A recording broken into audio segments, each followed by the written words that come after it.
Бишкектеги ат спорттук мектебинде 70ге жакын асыл тукумдуу жылкылар бар. Алар Польша, Германия, Чыгыш Европа жана башка Азия өлкөлөрүнөн алынып келинген. Сайыпкерлер ар бир аттын тукумуна жана мүнөзүнө жараша ысымдарды ыйгарышкан. Ага жараша мамиледагы ар кандай болуусу шарт. Биринин мүнөзү жоош болсо, экинчисиники чапчаң келет.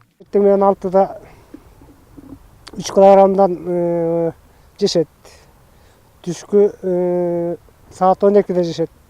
12-дегиси ар бир аттын өзүнүн салмагына жараша болот. Салмагына, чоңдугуна, немесине рациондору бөлөкчө, 5 килограммдан ошо 3 килограммга дейин. Эл аралык мелдештерге барып утуп жүргөн бизде Чарлиз деген бээ бар. Эмелеги директорубуздун Куйтендра деген атыбыз бар. Гаржиле деген атыбыз бар. Ландам деген атыбыз бар. Жакшы аттарыбыз бар. Чемпионат ат үстүндө жүрүүнүн эки түрү боюнча болот. Анын бири конкур. Мында аттар ар кандай тоскоолдуктардан өтүү жөндөмүн көрсөтүшү керек. Ал эми таймаштын экинчи түрү жорголоодо. Сайыпкерлер атка отуруу өнөрлөрү менен мактанышат. Мелдеш ат спортун жайылтуу, өлкөнүн курама командасын толуктоо үчүн күчтүү спортчуларды аныктоо максатын көздөйт. Бул чемпионатка Садыр Мамытов да катышып жатат. Ал 11 жашынан эле ат үстүнөн түшпөй, бул спорттун түрүнө баш оту менен кирип кеткендигин айтат. Мен ойлойм, ошо адамдын анан аттын ортосунда мындай аябай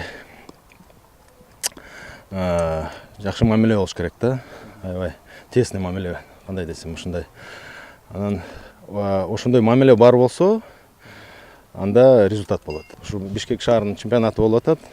Эң Бишкектин эң мыкты спортсмендери катышып атат ушул соревнованияга. Негизинен атты 3 жашына чейин үйрөтүп, андан кийин гана спорттук мелдештерге кое берсе болот. Ал эми бул спорттук мектепте жашы 20га келип калган жылкылар чемпионаттарга катышып келет. Картаң болгонуна карабастан жакшы көрсөткүчтөргө ээ болуп жаткандыгын мектептин тарбиячылары кубануу менен айтышат. Бүгүнкү мелдеште алдыңкы орунга озуп чыккандар жакында өтүүчү республикалык мелдешке катышууга жолдомо алышат. Андан ары болсо Ташкентте өтө турчу дүйнөлүк биринчиликте өнөрлөрүн көрсөтүп, өлкөнүн намысын коргоого аттанышат.